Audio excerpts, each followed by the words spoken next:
നല്ല നമസ്കാരം. ദിനദരികടോം ആരംഭിക്കുകയാണ്. ഇടത് വലത് മുന്നണികൾ തമ്മിലുള്ള വ്യത്യാസം വളരെ ചെറുതാണ്. ഇടതു മുന്നണിയിൽ കമ്മ്യൂണിസ്റ്റ് ആശയത്തിൽ നിൽക്കുന്നയാൾ കൂടുതൽ ഇടതുവശത്തേക്ക് മാറുകയാണെങ്കിൽ ആ ഇടതിനെ വലതുവശത്ത് കാണാമെന്ന് കമ്മ്യൂണിസ്റ്റ് ആചാര്യന്മാർ മുമ്പ് പറഞ്ഞിട്ടുണ്ട്. കാരണം ഭൂമി ഉരുണ്ടതാണല്ലോ. ഒരു പരിധിക്കപ്പുറം ആരെങ്കിലും ഇടത്തോട്ടോ വലത്തോട്ടോ അധികം മാറിയാൽ അപ്പുറത്തെ സൈഡായി പോകും. കേരളത്തിൽ ഇടത് വലത് മുന്നണി ഭരണങ്ങൾ മാറി മാറി നടക്കുന്നതിനാൽ ഇപ്പോൾ ഏത് ഭരണം കണ്ടാലും ഏത് മുന്നണിയാണെന്ന് മനസ്സിലാക്കാൻ പറ്റില്ല. LDF കാലത്തും UDF കാലത്തും പോലീസിൻ്റെ മൂന്നാം മുറയ്ക്ക് ഒരു മാറ്റവുമില്ല. പെൻഷൻകാരുടെ ദുരിതത്തിനും സ്വാശ്രയ മുതലാളിമാരുടെ കൊള്ളയ്ക്കും മാറ്റമില്ല. പെട്രോൾ വിലയും മദ്യവിലയും ഒരേപോലെ ഉയരും. അപ്പോൾ ഈ ഭരണമാറ്റം എന്നൊക്കെ പറയുന്നത് ഒരു സങ്കല്പം മാത്രമാണെന്ന് ജേക്കബ് തോമസ് IPSനെ ഉയർത്തിക്കാട്ടി ഊന്നി പറഞ്ഞുകൊണ്ട് ഈ ആഴ്ചയിലെ ദിനദരികടോം ആരംഭിക്കുന്നു. അങ്ങനെ പാറ്റൂർ കേസും പറ്റിച്ചു. കേസ് കൊടുക്കണം പിള്ളാച്ച എന്ന ലൈനിൽ VSഉം ജേക്കബ് തോമസും ഒക്കെ കൊണ്ടു നടന്ന കേസാണ്. ഇപ്പോൾ ഉമ്മൻചാണ്ടി നിരപരാധി. ഇനി പാറ്റൂരെ പരിപ്പ് വേകാൻ പാടാണ്. ഒരു പിടിവള്ളിയായി ലോകായുക്തയുടെ ഉണ്ടെന്ന് നോക്കുമ്പോൾ ഒരു ചെറിയ ആശ്വാസം.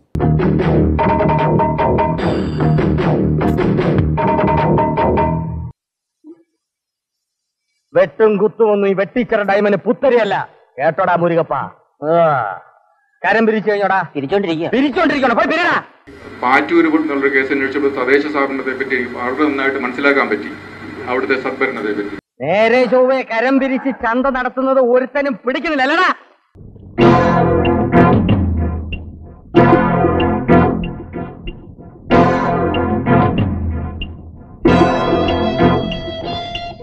ഈശ്വര, കീലേരി. അതേടാ, കീലേരി തന്നെ. എല്ലാത്തിനും കുത്തും ഞാൻ. വൻകോഴ കൈക്കൂലി വാങ്ങിക്കൊണ്ട് ഈ തരത്തിൽ കമ്പനികൾക്ക് വേണ്ടി പട്ടണത്തെ നശിപ്പിക്കാൻ ശ്രമിക്കുന്നവർക്ക് ആ കാശിന്റെ കോഴക്കാശിന്റെ വലിപ്പം കൊണ്ട് അതൊന്നും ഇപ്പോൾ ഓർക്കാൻ കഴിയില്ല. എടാ, പട്ടണത്തിൽ പോയി പൊളിച്ച് അനന്താ ധൈര്യം പുറത്തിറങ്ങടാ. പാറ്റൂർ ഭൂമി ഇടപാട് കേസ് ഹൈക്കോടതി റദ്ദാക്കിയിരിക്കുന്നു.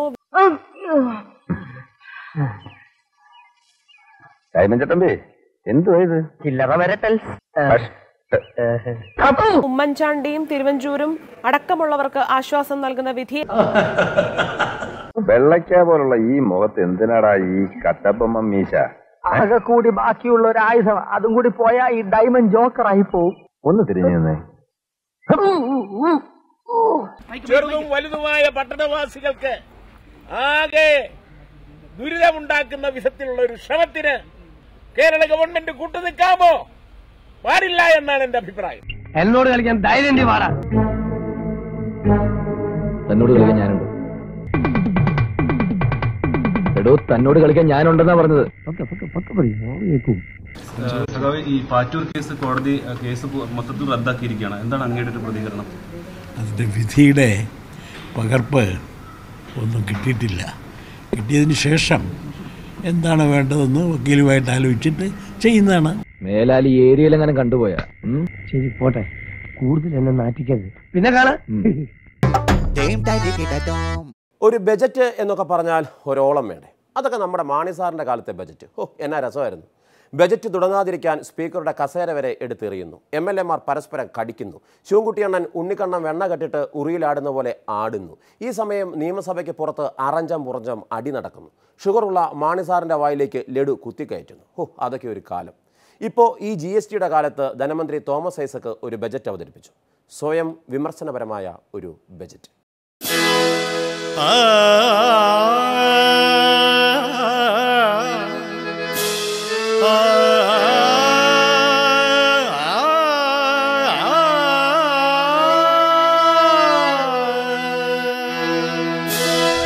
സകൃതകൃതാവായ നാട്ടുകാരെ ശ്രദ്ധിക്കുക, കലാപരിപാടികൾ തുടങ്ങാൻ ആരംഭിക്കാൻ. യവനിക ഉയരുന്നിവിടെ വിടർന്നൊരു ജീവിത നാടകരംഗം. ജനനം തൊട്ടു തുടങ്ങും നാടകമടിമുടി നാട്യക്കാർ ഉയർന്നു. പിന്നെ വീതം വെക്കുമ്പോ നമ്മളെ ഒന്നും മറക്കല്ലേ. എന്നാ ഇറങ്ങിക്കോ. അല്ലെങ്കിലും പണ്ട് പോലും ഇങ്ങനെ പൈസയുടെ കാര്യം പറയുമ്പോ നിനക്ക് ചെവി കേട്ടൂടാ. കമ്പിളിപ്പൊതപ്പ് ഉണർന്നു ഉയർന്നു ഉണർന്നു തുടങ്ങി നരനടനം. 2018-19 സംസ്ഥാന ബഡ്ജറ്റ് അവതരിപ്പിക്കുന്നു. ഈ വൈഷമ്യങ്ങൾക്കിടയിലും അഭിമാനാർഹമായ പ്രവർത്തനങ്ങൾ നടത്താൻ സംസ്ഥാന സർക്കാരിന് സാധിച്ചിട്ടുണ്ട്. സമ്പൂർണ്ണ സാമൂഹ്യ സുരക്ഷയ്ക്കും സുസ്ഥിരതയ്ക്കും സമഗ്ര പശ്ചാത്തല സൗകര്യ സൃഷ്ടിക്കും വേണ്ടിയുള്ള ദൃഢനിശ്ചയമാണ് പിണറായി വിജയൻ സർക്കാരിൻ്റെ മുഖമുദ്ര. തീരദേശത്തിൻ്റെ സമഗ്ര വികസനത്തിലുള്ള പാക്കേജിന് 2018-19 ബഡ്ജറ്റ് തുടക്കം കുറിക്കുകയാണ്. സർ, തീരദേശത്തിന് 2000 കോടി രൂപയുടെ ഒരു പാക്കേജ് പ്രഖ്യാപിക്കും. ഇപ്പോൾ നമ്മൾ പാക്കേജുകളുടെ പുറകെ ഓടുകയാണല്ലോ. അപ്പോൾ ഇതിനു മുമ്പ് ഇതുപോലെ ഉണ്ടായ ഒരു പാക്കേജാണ് സുനാമി റീഹാബിലിറ്റേഷൻ പാക്കേജ്, 1400 കോടി രൂപ. പക്ഷേ 1400 കോടി രൂപ സദ്ഭരണ തത്വങ്ങളനുസരിച്ച് ഉപയോഗിച്ചിരുന്നെങ്കിൽ ചെല്ലാനത്ത് ഇന്ന് കണ്ടതുപോലെയോ അല്ലെങ്കിൽ പലയിടത്തും നമ്മൾ കണ്ടതുപോലെ കേരള തീരത്ത് ഇപ്പോൾ കണ്ടതുപോലെ ഉണ്ടാവില്ലായിരുന്നു. അതിൻ്റെ അർത്ഥം 1400 കോടി പകുതിയോ ആരോ കട്ടുകൊണ്ടുപോയി.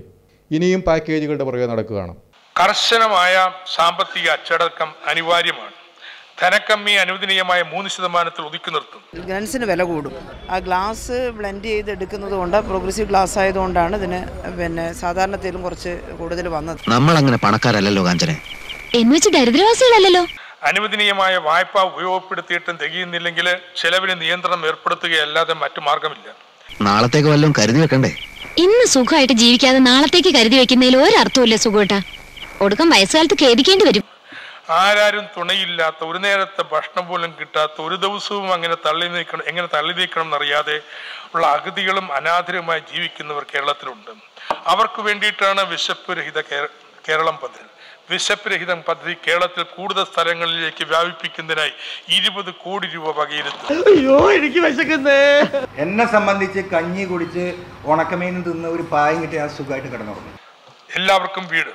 നഗരകേന്ദ്രങ്ങളിലെ പാർപ്പിട സമുച്ചയങ്ങൾക്കാണ് മുൻഗണന നൽകുക. ലൈഫ് പാർപ്പിട പദ്ധതിക്കായി ഈ വർഷം 2500 കോടി രൂപ വകയിരുത്തും. ഓണവില്ലിൻ തമ്പുരുമീട്ടും വീടാണീ വീട്, എന്നുമെന്നും പൂക്കണി വിടരും വീടാണീ വീട്. തമ്പുരാൻ മുക്കിലുള്ള വാടക വീടാണ് ഇത്.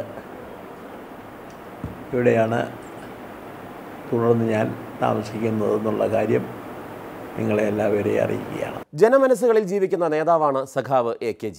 അദ്ദേഹം ഇന്നുണ്ടായിരുന്നെങ്കിൽ പെൻഷൻ കുടിശ്ശിക ലഭിക്കാതെ സമരം നടത്തുന്നവരുടെ സമര പന്തലിൽ കണ്ടേനെ. എന്നാൽ അദ്ദേഹത്തിൻ്റെ സ്മരണ നിലനിർത്താൻ 10 കോടി രൂപ മുടക്കി ചെലവ് ചുരുക്കി ഒരു സ്മാരകം നിർമ്മിക്കണമെന്നാണ് വറുതിക്കാലത്തെ ബജറ്റ് അവതരിപ്പിച്ച ധനമന്ത്രി പറയുന്നത്. എന്താ അല്ലേ?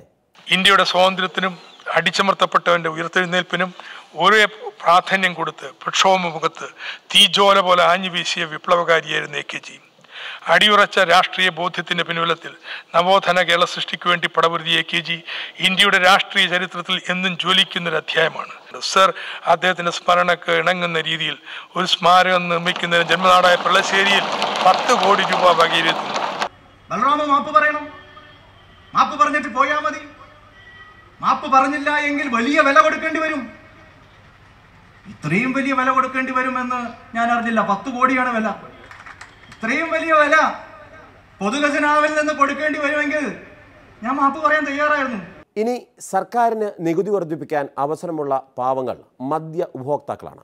സമൂഹം നികൃഷ്ട ജീവികളെ കാണുന്ന ഇവർ 230% വരെ നികുതി മദ്യം വാങ്ങാൻ നൽകണം.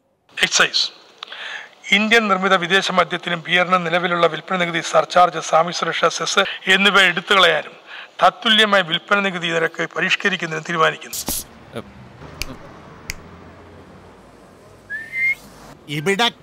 ഇന്ത്യൻ നിർമ്മിത വിദേശ മദ്യത്തിന്റെ വിൽപ്പന നികുതി 400 രൂപ വരെ ഉള്ളതിനെ 200%, 200 രൂപയ്ക്ക് മുകളിൽ വരുന്നതിന് 210% പരിഷ്കരിക്കുന്നു. ഈ കൊടിയന്മാരൊക്കെ ഒരു ഗതികേട്. ബിയറിന്റെ നികുതി 100% പരിഷ്കരിക്കുന്നു. ഇതിൽ നിന്ന് 60 കോടി രൂപയുടെ അധിക നികുതി വരുമാനം പ്രതീക്ഷിക്കുന്നു. കള്ളുടിയന്മാർക്ക് ഇവിടെ ചോദിക്കാനും പറയാനും ആരും ഇല്ലല്ലോ. തെറ്റ് ചെയ്യുന്ന നിഷ്കളങ്കരായ അറിവില്ലാ പേദങ്ങളോട് പൊറുക്കണമെന്നതാണ് സർക്കാരിൻ്റെ തീരുമാനം. അതുകൊണ്ട് കേരളത്തിലെ റോഡിലോടാൻ പുതുശ്ശേരിയിൽ ആഡംബര വാഹനങ്ങൾ രജിസ്റ്റർ ചെയ്ത് കേരളത്തിൻ്റെ നികുതി വെട്ടിച്ച അറിവില്ലാ പേദങ്ങളോട് ഈ ബജറ്റ് ശ്രമിക്കുന്നു. അതേസമയം സാധാരണക്കാരൻ റോഡിലൂടെ വണ്ടി ഓടിക്കുമ്പോൾ എന്തെങ്കിലും തെറ്റ് വരുത്തിയാലും ഇല്ലെങ്കിലും പോലീസ് പിടിച്ചാൽ പെറ്റി അടിച്ചിരിക്കും. സർ, കേരളത്തിൽ രജിസ്റ്റർ ചെയ്യപ്പെടേണ്ട 1500ഓളം ആഡംബര വാഹനങ്ങളും 2000ഓളം കാറുകളും മറ്റു കാറുകളും പുതുശ്ശേരിയിൽ വ്യാജ മേൽവിലാസത്തിൽ രജിസ്റ്റർ ചെയ്ത് സ്ഥിരമായി കേരളത്തിൽ ഉപയോഗിക്കുന്നതായിട്ടാണ് പോലീസിന്റെയും മോട്ടോർ വാഹന വകുപ്പിന്റെയും അന്വേഷണത്തിൽ കണ്ടെത്തിയിട്ടുള്ളത്. വാഹന ഉടമകളിൽ പലരും നിയമപരമായ ഭവിഷ്യത്തെക്കുറിച്ച് പൂർണ്ണമായി ബോധവാന്മാരായിരുന്നില്ല.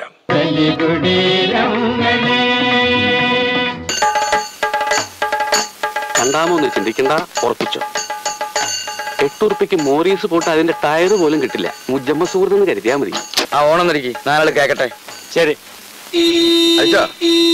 പുതുശ്ശേരിയിൽ രജിസ്റ്റർ ചെയ്ത് കേരളത്തിൽ സ്ഥിരമായി ഉപയോഗിക്കുന്ന വാഹന ഉടമകൾ സംസ്ഥാനത്ത് അടയ്ക്കേണ്ട നികുതി അടച്ച് തുടർ നടപടികളിൽ നിന്ന് വിമുക്തരാവാൻ ഈ അവസരം ഉപയോഗപ്പെടുത്തണം. അക്കുത്തിക്കൊത്താനവരമ്പേൽ കയ്യേൽ കുത്ത് കരിങ്കുത്ത് ജീപ്പ് വള്ളം താറാമക്കട കയ്യേൽ ഒരു ബാങ്ക്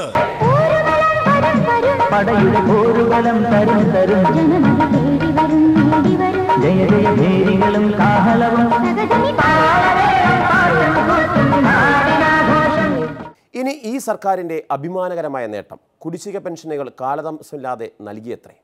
KSRTC ഉൾപ്പെടെയുള്ളവരുടെ ദുരിതം മാറ്റാൻ ഒരു ധനമന്ത്രി ഒരു കവിത ചൊല്ലും. അപ്പോൾ ബജറ്റ് ജനകീയമാവും. അല്ലെങ്കിലും അല്പസ്വല്പം സാഹിത്യം പറഞ്ഞാൽ എല്ലാ തട്ടിപ്പുകളും ജനകീയമാകും. ഈ സർക്കാരിന്റെ ഏറ്റവും വലിയ നേട്ടം എന്തെന്ന് ചോദിച്ചാൽ ആദ്യം പറയുക സാമൂഹ്യ സുരക്ഷാ പെൻഷനുകളും ക്ഷേമ പെൻഷനുകളും ഇരട്ടിയാക്കി യഥാസമയം വിതരണം ചെയ്തു എന്നാണ്. ഈ വർഷം 6000-ഓളം കോടി രൂപയാണ് പെൻഷന് വേണ്ടി ചെലവഴിക്കേണ്ടി ഓർക്കണം. പെൻഷന് 1 ലക്ഷം രൂപയാണ് കുടുംബ വരുമാന പരിധി. പക്ഷെ വളരെ ഉയർന്ന വരുമാനക്കാർ ഇന്ന് പെൻഷൻ വാങ്ങിക്കൊണ്ടിരിക്കുകയാണ്. അനർഹരെ പെൻഷൻ പട്ടിക നീക്കം ചെയ്യുന്നതിന് ഊർജിത തിരുത്തൽ പരിപാടി നടപ്പാക്കും. മോനെ എങ്ങനെയാണ് മാമൂണെന്ന് അറിയോ? അറിയില്ലേ? മാമൻ കാണിച്ചു തരട്ടാ. മര്യാദ കാണണോട്ടാ. ഇങ്ങനെ എടുത്ത് ഇങ്ങനെ ഉരുട്ടി കൊണ്ടോ മാമൻ കഴിക്കുന്നു. ഇരുൾ വിളയുന്ന രാത്രിയിൽ ദുസ്വപ്നങ്ങൾ കീറാത്ത പുതപ്പാര് തരുമെന്ന് സാവിത്രി രാജീവന്റെ ഒരു കവിതയിൽ ചോദിക്കുന്നുണ്ട്. തുച്ഛ വരുമാനത്തിന് ജീവിതകാലത്തുടനീളം ജോലി ചെയ്ത ശേഷം വാർദ്ധക്യത്തിലെത്തുന്നവർക്ക് ശിഷ്ടജീവിതം ദുസ്വപ്നമാണ്. മരവിപ്പിക്കുന്ന ഈ ദൈന്യതയിൽ ആശ്വാസത്തിന്റെ പുതപ്പെത്തിക്കുന്നത് ആരാണ്? അതിന് കഴിയുന്നില്ലെങ്കിൽ നാം ഒരു ആധുനിക സമൂഹമാണ് എന്ന് പറയുന്നതിൽ അർത്ഥമില്ല. തണുത്തെന്തെങ്കിലും പറഞ്ഞാലോ? എടാ അവിടെ ഉറങ്ങാതെ ആരെങ്കിലും ഇരിപ്പുണ്ടെ 3 സോഡ നാരങ്ങളും കൊണ്ടുവന്നടാ. സർ ബാലാമണി അമ്മയുടെ നവകേരളം കവിതയിലെ വരികൾ ഞാൻ ഓർക്കട്ടെ. വന്നുദിക്കുന്നു ഭാവനയിലെന്നൊരു നവലോകം, വിസ്ഫുരിക്കുന്നു ഭാവനയില വിജ്ഞാനമാമിതം കേരളം. അപ്പൊ നാരങ്ങളും വെറും വാഗ്ദാനം കിട്ടുകയില്ല. അതുകൂടെ മനസ്സിലായില്ലേ? വരൂ. കഴിഞ്ഞ കുറേ ബജറ്റുകളായി കാണുന്നു എല്ലാവർക്കും വീട്, വിശപ്പുരഹിത പദ്ധതി, ചികിത്സാ സുരക്ഷ തുടങ്ങിയ വാഗ്ദാനങ്ങൾ. ശരിക്കും ഇവയെല്ലാം നടപ്പായാൽ പിന്നെ ബജറ്റിന് എന്ത് പ്രസക്തി? ഒരു MLA മാത്രമേ ഉള്ളുവെങ്കിലും NDA കേരള ഘടകത്തിൽ BDJS മാസത്തിൽ 2 അലമ്പുണ്ടാക്കും. ആദ്യം SNDP യോഗത്തിൻ്റെ പരിപാടിയിൽ പാർട്ടി മുതലാളി വെള്ളാപ്പള്ളി അദ്ദേഹം BJP സംസ്ഥാന നേതൃത്വത്തെ പത്തതെറി പറയും. അത് കഴിഞ്ഞ് BDJS യോഗം ചേർന്ന് തുഷാർ വെള്ളാപ്പള്ളി വക BJPക്ക് ഒരു ചെറു ഭീഷണി. ഇപ്പോൾ ചെങ്ങന്നൂർ ഉപതെരഞ്ഞെടുപ്പിനെ മുൻനിർത്തിയുള്ള ഭീഷണിയാണ്. അല്ല, BDJS ഇനി ചെങ്ങന്നൂർ സ്ഥാനാർത്ഥിയെ നിർത്തുമോ കൊച്ചുമുതലാളി? ഒരു BDJSൻ്റെതായിട്ടുള്ള സ്ഥാനാർത്ഥികളെ നിർത്തണം എന്നുള്ള അഭിപ്രായമായി അവിടുത്തെ നിയോജകമണ്ഡലം ഭാരവാഹികളും വരികയും ജില്ലാ കമ്മിറ്റിയിലേക്ക് കൊടുക്കുകയും ജില്ലാ കമ്മിറ്റി അത് സംസ്ഥാന കൗൺസിലിലേക്ക് വയ്ക്കുകയുണ്ടായി. വരും ദിവസങ്ങളിൽ അതിന് തീരുമാനങ്ങളെടുക്കും. ഇപ്പോഴത്തെ സാഹചര്യത്തിൽ NDA സ്ഥാനാർത്ഥി ജയിക്കാനുള്ള സാധ്യത ചെങ്ങന്നൂരിൽ ഉണ്ടോ ഇല്ലയോ? NDAക്ക് ജയിക്കാനുള്ള സാഹചര്യമുണ്ട്. അവിടെ വളരെ കുറച്ച് വോട്ടിന് വ്യത്യാസത്തിലാണ് കഴിഞ്ഞ പ്രാവശ്യം തന്നെ അവിടെ LDFൻ്റെ സ്ഥാനാർത്ഥി പാസ്സായത്. പക്ഷേ ഇപ്പോഴത്തെ സാഹചര്യത്തിൽ അവിടെ ഒരു വലിയ രീതിയിലുള്ള ഒരു മിറക്കൽ നടക്കും എന്ന് ഞാൻ വിശ്വസിക്കുന്നില്ല. പറയുമ്പോ വിഷമം തോന്നരുത്. നീ എന്റെ വീട്ടിൽ കാലുകുത്തിയോ അന്ന് തുടങ്ങി എനിക്ക് ആപത്ത്. പ്രഭാര ശാപത്തെ കുത്തരുത്. എല്ലാം നഷ്ടപ്പെട്ടൊരു പിച്ചാന്തേരിയായി നിന്റെ മുമ്പിൽ വരേണ്ടി വന്നു. ഒരു കള്ള പാസ്പോർട്ട് എത്രയും പെട്ടെന്ന് ഒപ്പിച്ചതാ. BDJS NDA വിട്ട് മറ്റു മുന്നണിയിലേക്ക് പോകും എന്ന് പറയാൻ തുടങ്ങിയിട്ട് കാലം കുറയായി.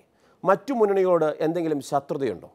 BDJSനെ സംബന്ധിച്ചോളം ആരുമായി ഒരു ശത്രുതയുമില്ല. ആരുമായി സഹകരിക്കാൻ തയ്യാറുമാണ്. എടാ എൽദോ, ഒരുമാതിരി മറ്റേടത്തെ വർത്താനം പറയില്ലേ? നീ എവിടെയെങ്കിലും ഉറച്ചു നിൽക്കണം. കാര്യം ഞങ്ങളെ സംബന്ധിച്ചോളം അറിയാമല്ലോ വ്യക്തമായിട്ട്. ഇപ്പോൾ LDF ആണെങ്കിലും UDF ആണെങ്കിലും BDJSനെ അവരാരും തള്ളിപ്പറഞ്ഞിട്ടില്ല. അവർ സ്വീകരിക്കാൻ തയ്യാറാണെന്ന് വളരെ വ്യക്തമായി പറഞ്ഞിട്ടുള്ളതാണ്. ഉറപ്പാണോ LDF BDJSനെ മുന്നണിയിൽ എടുക്കുമെന്നൊക്കെ പറയുന്നത് ഒരു തള്ളല്ലേ? BDJS ഒരു സാമുദായിക അടിസ്ഥാനത്തിൽ രൂപം കൊണ്ട് RSS ഉണ്ടാക്കിയൊരു സംഘടനയാണ്. RSS ഉണ്ടാക്കിയ ഒരു സംഘടനയുമായി ഒരു രാഷ്ട്രീയ ബന്ധം സ്ഥാപിക്കുന്നത് ശരിയല്ല. BDJSുമായിട്ട് യാതൊരു സഖ്യവും CPM ഉണ്ടാക്കില്ല. BDJS പിരിച്ചുവിടുകയാണ് വേണ്ടത്. അല്ല, അതിപ്പം ഒരു പ്രാവശ്യം അദ്ദേഹം വേണമെന്ന് പറഞ്ഞു, കാര്യം പിന്നെ മുന്തിരിങ്ങ പുളിക്കും എന്ന് പറഞ്ഞുകൊണ്ട് അത് വേണ്ടെന്ന് പറഞ്ഞു. അല്ല, ശരിക്കും എന്താ നിങ്ങളുടെ പ്രശ്നം? കാര്യം LDF ആണെന്നുണ്ടെങ്കിൽ, LDF ആണെങ്കിലും UDF ആണെങ്കിലും ഒരു ഓട്ടോറിക്ഷയെ പോലും കയറ്റാൻ ആളില്ലാത്ത പാർട്ടിയെ കൊണ്ട് നടന്ന് അവർക്ക് MLA യും മന്ത്രിയും ഇവിടെ ഇഷ്ടം പോലെ കോർപ്പറേഷൻ കൊടുക്കുന്നത് നമ്മൾ കാണുന്നതാണ്. കാരണം ആ ഒരു കൂട്ടായ്മ NDAയിലും ഉണ്ടാകണം എന്നാണ് ഞങ്ങൾ ആവശ്യപ്പെടുന്നത്. ഇപ്പം ഞങ്ങളുടെ മാത്രം പ്രശ്നമല്ല, ബാക്കിയുള്ള ഘടകകക്ഷികളുണ്ട്, അവർക്ക് ഉൾപ്പെടെയുള്ള ആളുകൾക്ക് വേണ്ട കാര്യങ്ങൾ ചെയ്യണം എന്ന് മാത്രമേ ഞങ്ങൾ പറഞ്ഞിട്ടുള്ളൂ. എന്താ തമ്പുരാൻ, അതെന്ത് ന്യായമാണ്? നമുക്കൊരു 10,000 രൂപയുടെ ആവശ്യമുണ്ട്.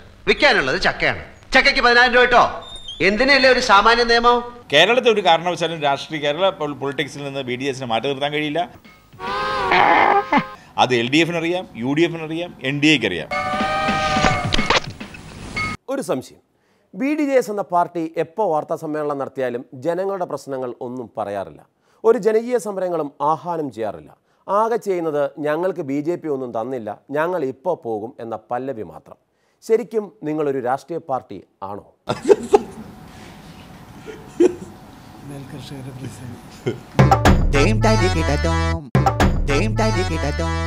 പോയ വാരം മക്കൾ കാരണം രാഷ്ട്രീയ നേതാക്കളായ പിതാക്കന്മാർ അനുഭവിച്ച വേദനകളായിരുന്നു ഏറെ ദുഃഖകരമായ കാര്യം.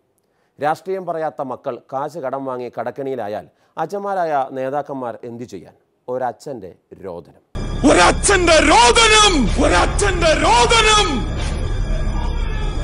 സൂര്യനായി തഴുകിയുറക്കമുണർത്തുമെന്നച്ഛനെയാണ് എനിക്കിഷ്ടം. ഞാൻ വളവാളാണ്, വളവാളൻ. ഞാനിപ്പോ മുംബൈയിൽ നിന്നാണ് വിളിക്കണത്. മുംബൈയിൽ ആ ഷേഖ് അബ്ദുള്ള തെണ്ടിയെ കുടുക്കിയടാ, ജയിലിൽ കിടക്കണതായിരുന്നു. ഞാനൊന്നു കരയുമ്പോൾ അറിയാതെ ഉരുകുമെന്നച്ഛനെയാണ് എനിക്കിഷ്ടം. നിങ്ങളെന്തോ പെട്ടുപോയി എന്നുള്ള മട്ടിൽ നടക്കുവാണല്ലോ. ഒന്നും പെട്ടിട്ടില്ല കേട്ടാ. ശരി, നീ ഇത് എന്തിനുള്ള പുറപ്പാടാ? അതൊന്നും പറഞ്ഞാൽ മനസ്സിലാവില്ല, ആർക്കും മനസ്സിലാവില്ല. മനസ്സിലാവും, ഈ അച്ചുമാമയ്ക്ക് മനസ്സിലാവും. ആരോടും പറയാതെ ഈ നെഞ്ചിനകത്ത് നീ കൊണ്ടു നടക്കുന്ന അതേ ഭാരം വർഷങ്ങളായി ഞാൻ കൊണ്ടു നടക്കാൻ തുടങ്ങിയിട്ട്. പക്ഷെ അതിന്റെ പേരിൽ ഇത്രയും കാലം ഞാൻ അനുഭവിച്ച വേദന ഇപ്പൊ നീ അനുഭവിച്ചുകൊണ്ടിരിക്കുന്ന വേദനയോളം വരില്ല. കല്ലെടുക്കും കണിത്തുമ്പിയെ പോലെ ഒരുപാടു നോവുകൾക്കിടയിലും പുഞ്ചിരിച്ചിറകു വിടർത്തുമെന്നച്ഛൻ, പുഞ്ചിരിച്ചിറകു വിടർത്തുമെന്നച്ഛൻ. എൻ്റെ 2 കുട്ടികളും ഗൾഫിൽ കുറേ കാലം ജോലി ചെയ്തിരുന്നു. ആ മക്കളുടെ പേരെങ്കിലും ഒന്ന് മര്യാദക്ക് അന്വേഷിച്ച് വേണ്ടേ ഇതെല്ലാം എഴുതി കൊടുക്കാൻ. അതിലെഴുതിയ പേര് എൻ്റെ മകനൊന്നുമല്ല, എവിടെ കിടന്നുറങ്ങുമ്പോൾ കിട്ടിയ പേരാ അത്. ചെയ്യാത്തൊരു കുറ്റത്തിന് പണം അടച്ച് വ്യക്തിത്വം ഉയർത്തിപ്പിടിക്കുക ചെയ്തത്. എൻ്റെ മകൻ ആരോടും വായ്പ വാങ്ങാറില്ല, അവൻ ഒരു ബാങ്കിൽ നിന്ന് വായ്പ എടുത്തിട്ടുമില്ല. ഇതാ നടന്നിട്ടുള്ള സംഭവം. അത് അന്വേഷിക്കട്ടെ. ഇത് നിങ്ങൾ എന്ത് അടിസ്ഥാനത്തിലാണ് ഉന്നയിച്ചത്? ഞങ്ങളുടെ മക്കൾക്ക് രാജ്യത്ത് ജീവിക്കാൻ പറ്റൂലേ? അവർക്ക് ജീവിക്കാൻ നിങ്ങൾ അനുവദിക്കൂലേ? എന്ത് തെറ്റ് ചെയ്തിട്ടാ ചെറുപ്പക്കാരൻ ഇത്തരം ആക്ഷേപം കേൾക്കുന്നത്? നിങ്ങൾക്ക് എന്തുമാകാം. അണയാത്ത ദീപമാണച്ഛൻ, കാണുന്ന ദൈവമാണച്ഛൻ. അന്ന് എൻ്റെ സാമ്പത്തിക ഇടപാടുണ്ടെന്ന് എൻ്റെ പറഞ്ഞപ്പോൾ ഞാൻ എൻ്റെ മോനെ വിളിച്ച് ചോദിച്ചു. അന്നേരം പറഞ്ഞൊരു സാമ്പത്തിക ഇടപാടുമില്ല, അച്ഛന് ഇതിനകത്ത് ഇടപെടണ്ട. എൻ്റെ മോൻ പറഞ്ഞത് ഞാൻ വിശ്വസിച്ചുകൊണ്ട് അവരോടത് പറഞ്ഞു. കമ്പനി നോക്കി മര്യാദയ്ക്ക് ജീവിക്കോ?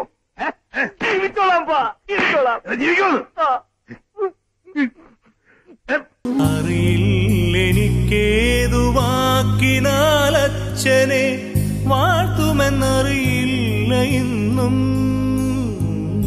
അറിയില്ലെനിക്കേതു വാക്കിനാൽ അച്ഛനെ വാഴ്ത്തുമെന്നറിയില്ല ഇന്നും.